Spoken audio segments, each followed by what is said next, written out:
Hello and welcome back for the second part of this Road to Minsk scenario that I've done for Gary Grigsby's War in the East. My name again is not Ever. You can call me Dave, you can call me Not. It doesn't really matter. I'd like to welcome you guys all back, of course. Last time we left off, we had just finished our first turn, or rather, before I actually finished the turn, I had decided to leave it and do it myself after showing, a brief demonstration of what exactly the game looks like, what kind of the different mechanics are, how things work, things like that. The video ran for about an hour in length. This one should be substantially shorter. At least I hope it is. We'll see though. So we'll do a little recap of what happened last turn, what happened after I cut the video off, and I'll just show you exactly where we stand now and what we plan to do this turn. So last turn we took the 3rd Panzer Division, or sorry, the 3rd Panzer Group, which is these lime colors over here. We sent them north around up around this way, and we were trying to head as close to Vitebsk as possible. We ended up getting to about this this distance here. At the time, there were a couple units, I believe, that were down here, as well as there might have been a couple up here too that were kind of blocking the way. It wouldn't have been hard to overwhelm them and push them aside, but it still would have taken up time. However, it looks like since we launched this attack on our first turn, the Russians have actually fallen back in a lot of positions. If we also look down here, you'll be able to see that we got very close to Minsk as well. We sent more of that 3rd Panzer Group down this way, and they finished only about 10 kilometers outside of the city of Minsk. So we got very close to taking it. At the time, though, there were troops in these different hexes and stuff guarding the city, I believe. I think there were a few more back here as well. But it would have been very difficult to take the city that turn, and in fact we ran out of movement here with this motorized infantry. This turn we probably would have been able to take it without too much effort, but still we would have had to expend a lot of movement to get there. Because of how the Russians have acted though, it looks like they've fallen back. You can see there's a routed man over here, so they've fallen back perhaps a little bit this way and up here as well. I also think they might have fallen back towards Mogilev over here, or Mogily. I'm not exactly sure the pronunciation on that one, but they've fallen back across this river here. So it looks like we have a pretty clear line of advance. We could even attempt to push this turn to go all the way over here and hopefully try and capture that city this turn if we have enough movement. We should be able to bring this Panzer Division down here. We'll probably use him to capture Minsk itself, and then these ones in here we'll be able to push up as far as we can and hopefully get across this river at least. And if we can take the city this turn, that would be great. But we'll see exactly how it goes. Elsewhere on the map, in the south, we decided to send our 2nd Panzer Division, or Panzer Group, sorry. That is going to be hard to say, hard to remember the name.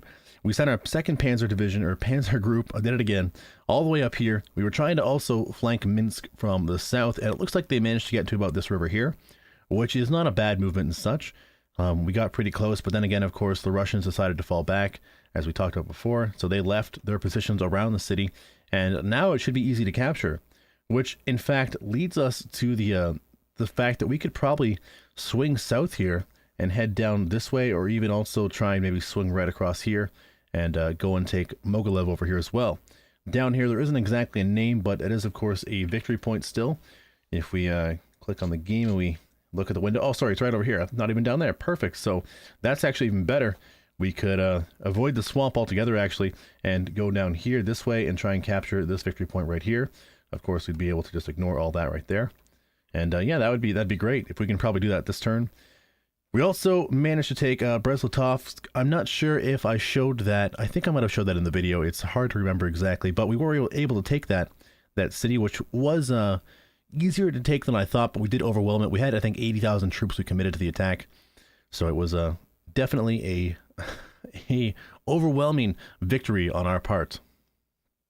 Elsewhere, the rest of the turn I just spent moving, for land units anyways, for infantry combat and such.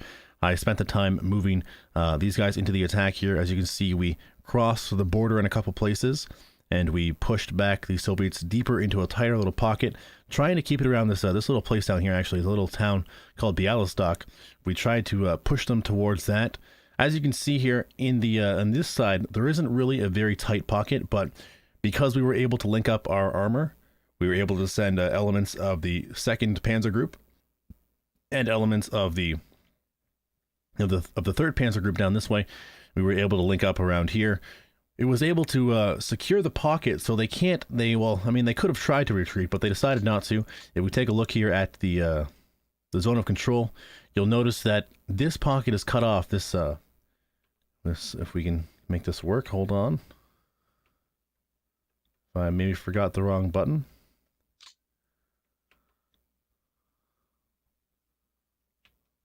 Ah, there we go. Sorry, my mistake. There we go. So if we take a look at this, you'll see this whole pocket right here. All this red is cut off from the rest of the Russian territory, as well as this little pocket over here and this infantry division. We've done a good job of cutting all those guys off, and they haven't actually decided to retreat and try and push their way out of these pockets that we've captured them in. So we should be able to eliminate them, hopefully, by the third turn. If we could eliminate these guys, push them a little bit harder, that would be good. This one might be able to capture this turn, this one here, and we might be able to, we'll probably just have to leave these ones behind, because I need to move all of my armor towards the objectives over this way and up that way. So that's basically what happened. Also, though, something I didn't show you guys last turn that I'll show you right now. I was a little bit pressed for time, so I decided not to show air combat. But basically, in this game, air combat works in a way where it moves simultaneously with the actual land combat. So if I was to go here and, for example, choose the air recon mode, these modes up here, of course, are different movement modes you have the option to use. So if I press F1 or I go to this here, it's the move mode, which allows me to move these individual units, the infantry units, sorry, not the infantry, the land units. The rail movement allows me to, any unit that's on a rail line, I can move by rail a far distance. So you'll notice down here, actually, it's important to look at here. You'll see this right here. This is also the movement that a unit has. It's also attached to the 49. So if you use movement points to move across land by way of marching or by way of transportation by truck and such, it takes off your movement points. But you can also use rail movement, which of course everyone has 100 rail movement. So you can move 100. I'm not exactly sure what the ratio is, like hex to movement point. I think it's probably about 2 points or so, 2 or 3 points per hex that you move through rail. So you can move quite far with it. For example, I could move all the way down here if I wanted, and I would still have 41 railway movement points left. If I was to do that, though, it would take off my movement points from this part here, and instead of being at 41 points of movement, I would be down to probably something about 22 or so movement points. But that's the basic rail movement, and then of course we have a naval transport mode, so we can move units that are already at sea. We can use amphibious transport mode, so we can use land units and send them into the so you have to use naval transport mode, I believe. Send them into the sea here, over to like put them into a harbor, and then we can do amphibious transports, move them along the coast and such up here, and we could perhaps even try and land them up here near Riga. But I don't think we can do like an amphibious assault. We'd have to land them in a friendly occupied hex or a friendly occupied harbor. Of course, then we get into the air mode stuff. We have air recon, bomb units, bomb airfield, bomb city, air transport, and air transfer mode. And then, of course, these two over here show you the battle, and this ends the turn. But the air movement is important because it allows you to get a good idea of what's going on. If we were to use air recon, for example, we're going to go ahead and we're going to do a little bit of air recon down the map if we can, and try and see what we have ahead of ourselves towards Moglev. So I would like to know exactly the composition of forces here, right, I think in the city itself. So we're going to right click on the city, and it goes and flies an air recon mission. Now, if we wanted to see what the results were, we can go click on the battle list, and it'll show us what exactly happened. The target area was observed. We didn't lose any fighters or bombers or utilities. We had 2 recon that were engaged, and they had 2 fighters that attempted to stop us. Now that that's done, we can go here, and we have a better idea of what is on here. The detection level is 1, which I think is... I think that's not very high. I can't remember if it goes down where detection level 1 is the best, or I think it's detection level like 9 is what you want. But either way, we know the names of the units that are there now, and we have, if you look down at the red bar, a general idea of what they might have. It looks like we have a couple anti-flak batteries, we have a couple of rifle squads, a couple anti-tank, a couple howitzer type guns. So it's basically just telling us that the AT artillery brigade and the rifle division are not very well prepared. It looks, in fact, like we'd actually be fighting a regiment, I believe, 2 regiments, or 1 division, like a weakened division, a brigade almost, and a rifle regiment, or artillery regiment, sorry. So that's just kind of how you quickly do the air observation mode, the recon mode. And of course, bombing works the same way. If I wanted to go ahead and bomb a unit, I could. For example, I will take a chance here and we will go over and let's see, what can we bomb? We want to try and maybe clear a path this way so that we could send our guys into this area over here, perhaps even flank around. We can do that better. We could try and flank around this way and maybe take the city from the top like that, or even, you know, cut a path and maybe send more forces to support the attack and Tebsk up here. So in order to do that, let's go ahead and we'll bomb these riflemen right here, or this rifle divisions. So we're on bomb and we just go ahead and bomb it. It says they were bombed. They lost 43 men, 1 artillery, and we lost 1 bomber, and they lost 1 fighter.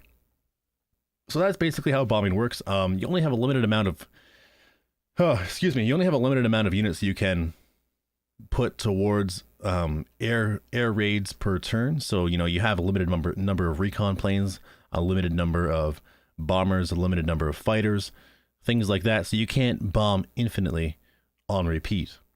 So we're going to probably save a couple more of those bombing missions. One strategy you can employ, of course, is you can try and use bombers to soften up targets so you can make a breakthrough more easily. You can also use bombers to attack fortifications to kind of make it harder for them to defend properly. Or you can use bombers to kind of further weaken these guys that are on routing, I think. Maybe we can't attack routing, actually. Oh, we can down here. So we'll attack this route guy here. And didn't do as much damage as I thought it would, actually. But, you know, it's better to do, you know, kick them while they're down, right? Kick them while they're down. Do as much damage as you can. Now we go to bomb airfield mode. You can only target airfields, of course, with this. And of course, we'll go ahead and we'll target this airfield. They lose 2 fighters, probably 2 fighters on the ground, and we don't lose anything. In the opening mission, I didn't show you the bombings that I did, but I started off with some pretty heavy air bombardments on airfields. That was what I targeted mostly. I didn't do very many ground attack missions. In fact, I don't think I did any. I wanted to get rid of as many aircraft as possible for the Russians, and I think it worked out pretty well. Actually, if we go ahead and we take a look over here, we can see the losses screen. We go to air losses. We can see the number of losses that we have incurred and that they have taken. So in total, we have, let's see, in total losses for fighter bombers, we have killed or destroyed 352 of theirs. This turn we've destroyed 3 this turn. And let's see, in air combat, they've lost 155. On the ground, they've lost 220. So we've done some damage to them. And then, of course, operational losses, I believe, are things like training missions, as well as damaged aircraft that can't be repaired, stuff that's kind of just written off. So that's we've done some damage to them. They've definitely lost way more than we have, about 10 times more, actually. So we've only lost 37 to flak, and only 2 in the actual air combat, as well as only 8 to operational losses. So we're doing much better in the air situation. We have control of the skies, basically, at this point. And as the mission goes on here, as this turn goes on, we're going to demonstrate more and more how to use air combat. But for now, I think we're going to start off with just a couple... we've basically taken down the airfield as best we can. So let's go ahead and we'll attack a few bombers. We'll mostly use the bombers to attack a few positions when we need to cause a breakthrough if we can. So let's jump into the action here this turn. And I think, as we were talking before, what I would like to do here is send my 3rd Panzer over this way.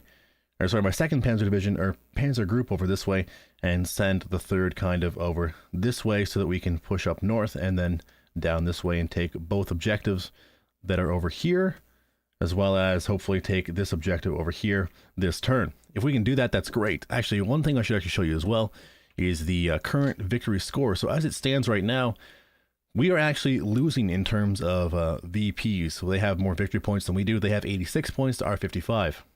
If we look at it, we have inflicted a lot more casualties on them. We have a lot more victory points by way of Soviet losses, inflicted losses. But because they've been holding on to these 3 cities, they have more points than we do right now. Hopefully, this should balance out in the next 2 turns if we can take these objectives away from them, and we should come out on top at the end of this scenario with more points. Of course, you know, if we were to lose this scenario, if they were to have more victory points than us, I wouldn't be surprised. I am very rusty at this game. And you know what? Even when I was playing it a long time ago, I was not the most able player. So I think we're just going to make a few movements here. I was debating that what I might do is cut out the movements where I actually make them and kind of just leave them behind so you guys can like not see them. You don't have to watch me do all these movements, but I think, you know, for I might as well move them, I guess. Might as well try and make those the game seem as fluid as possible. I'm just looking now. It looks like we can't quite get our motorized infantry division quite to Vitebsk. We would be able to get, oh no, we could. We just don't have to cross the river. There we go. See, not crossing the river is a very smart plan. So let's go ahead and do that. We'll try and get right on the city here. And the Panzer also should be very close too. Yeah, it's also very close to being able to do that. So let's go ahead and move. Also, I've turned off the movement so you don't have to watch the guys like inch across the screen, tile by tile, hex by hex. So that should be fine. Now, we have an advantage here. We have, of course, an infantry motorized division and a panzer division, so we should be able to crush the resistance here in the city. We'll throw our panzer division against it, actually, and he can only do a hasty attack, so we'll go ahead and do that. And they're going to actually hold. Oh, didn't expect that. Did not expect that. So I think we're going to commit both sides this time, and that should rout them. Perfect. So now they've routed down here to the south, and we have won that battle. We should be able to move into the city this time. And hopefully, you know, I can only hope, well, I can actually move both of them in, so that's perfect. We should be able to hold off next turn. Not sure exactly what's here. It looks like they have one HQ there. Two HQs, actually. The 22nd Army is an HQ unit, as well as the 67th Rifle Corps. They only have one infantry, and then, of course, this airfield, which has a division of riflemen attached to it as well. So we should be able to hold Vitebsk next turn. If not, though, we might have to move down these guys as well. Let's see, these guys, this is a nice little panzer division we could try and get as close as possible. No, I can't get very close, actually. I don't want to give up Vilnius either. Like, I don't expect anyone to come back and try and take it, but let's move this infantry into position there. The panzers are going to just try their very best to get as far or as close to Vitebsk here as possible. And I think that this this infantry motorized division, I would like to send I was going to say to bully this infantry off the railroads there, but that might be unnecessary. I might try and just put a bit of a stopgap over here so that no one can try and attack north towards Vitebsk. But again, based on how these guys reacted to the taking or to the encroaching on Minsk, sorry, I don't expect these forces to be the Russians to be very hard pressed to come and attack me or to try and fight me off. So let's move the HQ right in here, and if we can get this panzer right on top of the HQ, oh, we can't quite get it there. We'll instead put the panzer division down here, kind of have it in reserve, and that should be a good position here. So now we have this panzer corps completely in control of the northern section of this little Vitebsk area, and let's see if we can get these guys into the city. We'll of course take Minsk right now. And let's see how far we can go this way. We can't quite get to Mogilev, though. I don't like that. So we're not going to be able to push that unless perhaps we were to take it, we were to go north here. Could we get around these guys? No, I don't think that's going to work either. So let's go and we'll just move this motorized infantry as close as we can to the city here. We'll push that airfield back and we'll actually take some supplies there as we encroach upon that airfield. Now that has reached the end of its movement, so he's going to have to stop there. Can I don't think I can move up these guys by rail or anything, but if I could, that would be great. Of course, as I said before, actually, I might not have said that. I recorded this video a couple times, so it's hard to say exactly what I said in the last video. I can't remember. But the rails between the German side and even the Baltics provinces up here, as you can see this Baltic rail zone right here, they were of different gauges, I believe, in World War II than the Soviet Union's railway gauges. So when you take over Soviet territory, you have to send in these units, which are these guys right here, these construction battalions, and they will go ahead and repair the railway or change the gauge so that you can later on send your troops or send supplies forward by railway line. Until that happens, though, that means that I can only move my guys by actual movement. I can't go ahead and send, just dash forward here with like the 6th Infantry Division, put them on a railway line, and send them down to Minsk to support the city. So let's try and get, we have a couple divisions over here. Let's see, we have the 2nd Corps. We might as well send the 2nd Corps up here. We'll put it in there, and we'll leave, we don't even need, well, no, I think we need to stay in the city in order to count as victory points, so we'll move the 32nd Infantry Division in there, and we'll move the other one over here, kind of as a defensive posture. Actually move it right up here towards this guy, and we'll even go for the attack and see what happens when we beat him. He's going to surrender. So the reason he surrendered there was because he was cut off. This unit was cut off from its supply from the last turn and had nowhere to run technically, even though it could have probably dashed. That is a mechanic of the game that I don't 100% agree with, but you know, that's an important part of the game. You get cut off from supply, then you have to try and get back as soon as possible, or you risk getting cut off, and if attacked, you're probably going to surrender instead of routing. So he surrendered, so that's a rifle division that's out of the game. And now we'll leave that guy in there and move these guys down towards Minsk if possible. Try and get them in the city. And of course then we'll try and move the ground forces interdicted. So right now, looks like we've been, our headquarters I believe was interdicted if I'm not mistaken. So they probably might have taken some damage there, might have taken some losses. Actually, I can go back and look at the loss here. So well, we didn't actually lose anything, so that's good. But the interdiction occurs when aircraft are sent to a patrolled area, I believe. I'm not actually sure how it works in this game, because you can't, like in War in the West, for example, the air combat has been redone so that you can send units to interdict attacks and movements. But in this game, interdiction, I think, is more of a passive thing that happens. Your units will attempt to control the areas that you control. They'll not control, sorry, they'll patrol the areas that you control, and they'll attempt to interdict movement through them. So let's go ahead here. We'll move back to these guys. We'll try and get this Panzer Corps if we can. It's got a lot of movement left. In fact, both do. But I need to leave one behind here in the city, I think. I don't want to leave that HQ all by itself, all by its lonesome. So we'll try and move this one Panzer Corps as close as we can. We'll get it across the river here. And even though it looks like we're not going to be able to take the city this turn, we should be able to take it next turn. Which, it doesn't bode well, actually, for the south. I was hoping we could get a little bit more movement down there, but I don't think we're going to be able to get to this position over here either, which is our other victory point right here. So if the closest we can get is kind of like in a little area like that, we can get one more division over there. These divisions from this area, I think, are probably only going to be able, they'd have to go through these guys here, and they'll probably like only get to this river or so, depending on, of course, the terrain they have to cross through. As they have to cross through all these forest hexes here, it could be dangerous, or not dangerous, but difficult for them to get where they have to go, which is the objective over here. So let's just, you know, instead of moving these panzers towards the objective over here in Mogilev, we'll move this HQ if we can. We'll take it and we'll try and move it right over here. Not yet, actually. We'll hold off on that for a second. Instead, what we'll do is we'll move this guy, and we'll try and clear a path in case we do have to try and get as close as we can to this objective over here. So we'll do a quick attack on this guy. Hopefully we can force him to retreat, and we do. That's good. Just try and keep a little bit of a path open here. This security division should be able to easily be defeated, and it is. And now if we can get just a little bit closer here, that takes up a lot of room, actually. Let's try and get this guy back as well. Oh, we held. Oh, that's not good. And do we have enough? We don't have enough for a deliberate attack now, so we're going to have to go for one more attack, and we do get the retreat. Thank heavens. So we might have been able to clear a little bit of a path there for ourselves, for these guys down here to move up over this way. We'll see. We'll even move this guy here, and unfortunately out of moves now, so we can't get any closer.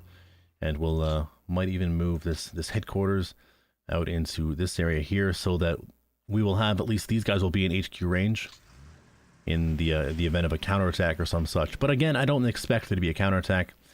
We'll have to probably drop one guy off on top of this HQ so that we can protect it next turn. But let's try and move these guys up now. Let's see if we can get very close, and it looks like we're not going to get very close at all. We have to cut through, of course, these woods, which takes quite a bit of movement away from us.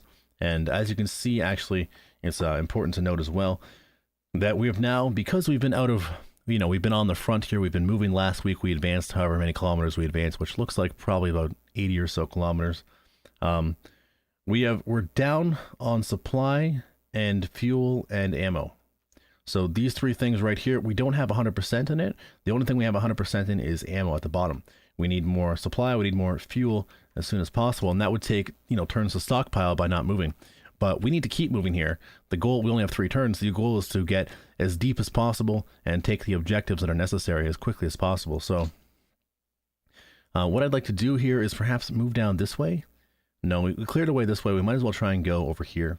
We'll try and punch these guys out across the river, but I don't know if we're going to be able to get that one either. This guy has a some pretty decent movement, actually. He might be able to get a little bit farther. He can actually get about... This Dostreich SS motorized division can get over the river, which is great, but we might try and go instead for a... trying to punch out this unit right here. Oh, he couldn't quite get it. I didn't count that properly. I thought we'd have enough to do a hasty attack, but it is for naught. Instead, we're going to try and do another attack here. We'll try this guy.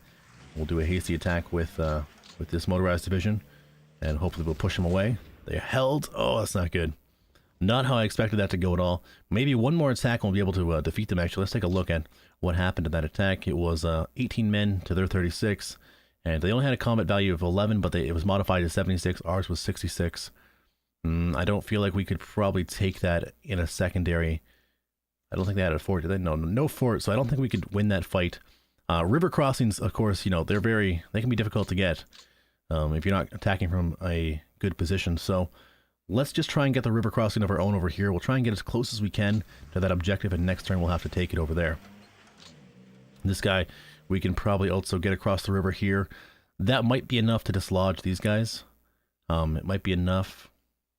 That'd probably be a good position, actually, as well, to defend this HQ just in case, or at least to be next to it, to be close to it, to be able to defend it in the future.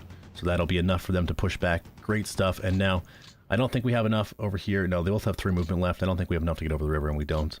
So that's going to have to be that, I think. This last Panzer division down here. We also have the, actually we have another Panzer, 2 more Panzers here, and this motorized infantry, which are holding in this pocket of resistance. So we're probably not going to move them, but we might try and move this guy here. We'll try and perhaps bring him all the way up to, I'm thinking down, well, you know what, maybe we'll just put him on the outskirts here of Minsk, and in the future turns he can play kind of like a defensive role in guarding behind our lines. So now we'll take this this nice unit here, this Panzer division. Words fail me sometimes, and we'll move him right on top of this Panzer division, or this HQ here, and try and protect that in the future. Can we find our HQ actually for that unit? Is it this one over here? Yes. So can we move him up very far? We can move him up right here. That's going to be enough for me. So that'll be good stuff. This Panzer Corps will at least have these guys in range now. These guys are all out of position though, so we're going to have to try and move them up as far as possible, and hopefully in the following turns we'll be able to fix the problem where they're out of supply and be able to get them back in a good spot. These guys also are going to move up, try and move him up, this cavalry, all the way out here to the outskirts of Minsk, between this pocket of men and the city of Minsk itself. We're just trying to keep these guys trapped here. There's only a couple rifle divisions, so it's not really worth pitting them against a large amount of troops. We just want to make sure they don't escape or attack Minsk on the way out. Down here, I think we have got one more troop that's attached to this this HQ over here. Is that correct? Oh no, they're both over there. Oh, here he is actually. This one right here. So we'll move this guy up as well. We'll put him right here, abutting that infantry division, the motorized infantry division. And then that's basically the Panzer movement for this turn. The rest of the turn, I think what we're going to do is focus on just melting down the pocket, this pocket over here. So we're going to try and just cut down this pocket. That was terrible. Let's try that again. We're going to try and get rid of this pocket over here. We're just going to push up, from the different angles that we have. And if we can, we'll try and even get a few guys in and around this side, and even some of these guys over here, just to really seal that pocket up tight to make sure nothing gets out. But hopefully this turn, just by attacking the forces, which we have pushed off some of their defensive areas, especially over here, we might be able to get a couple surrenders out of these tired units, these tired infantry divisions over here. And that would be great for our victory points, being able to get us a couple more points. So that's probably what we're going to do. What I might do is skip out this next part. Now, we'll keep going the course. It's going to be a long video, but I mean, they're always going to be long videos, right? So we might as well just keep going. Let's move this guy right down in here. We'll get him across the river, and we'll move this one over here and try and push these guys back across the river if we can. And they'll actually, the 7th Artillery Brigade is actually just going to straight up surrender, so that's perfect. And then we'll move this infantry division in here, and this motorized infantry right here, even across the river would be good, and try and destroy these, this tank division at least. See if we can't hit it. And they're going to surrender too. So now they're all cut off. They're going to surrender like crazy. There we go. We've done quite a good job here. So we'll move this guy into position as well. This tank will move all the way up. Well, maybe not all the way. I was thinking we might move him. Yeah, move him right here and just kind of try and do an attack on these guys. Try and cut them off. I actually forced him to retreat, which is a little bit of surprising. I thought we'd have... Well, I guess the motorized infantry divisions they're stronger than the actual tank divisions, which are pretty much just Swiss cheese at this point. They surrender over any little thing. We'll just do a couple more attacks here. Try and surrender as many forces as we can here. And hopefully this will give us a couple extra victory points as we try our best to surround and destroy these units. Let's just do one deliberate attack actually on that, so we'll surrender him as well. So they're just falling like flies. No more surrenders there. We can even push in as far as that. And we'll get a little bit deeper in there as well. This unit troop can move back here. Move him up there, him up there. And we'll try and do a little push here again. So like, yeah, as you can see, you know, once you get pocketed in this game, it's especially like later on, you know, getting pocketed is not a big deal. You can fight out of it, but early on in the game, especially for the Russians, getting pocketed is a death sentence. You know, it's a complete rout every single time. People are going to surrender. Almost every single attack you make is going to do some work. It's hard to get out of those positions. Do we actually not attack that? Oh, we don't have enough yet? Oh no, we do. Be able to surrender him as well. So we've surrendered a ton of those tank battalions, those tank divisions right now. So this is really good for us. This should give us a lot of victory points in the next couple of turns, or this next turn anyways. And by doing this, it's going to hopefully win us the game, or this mission.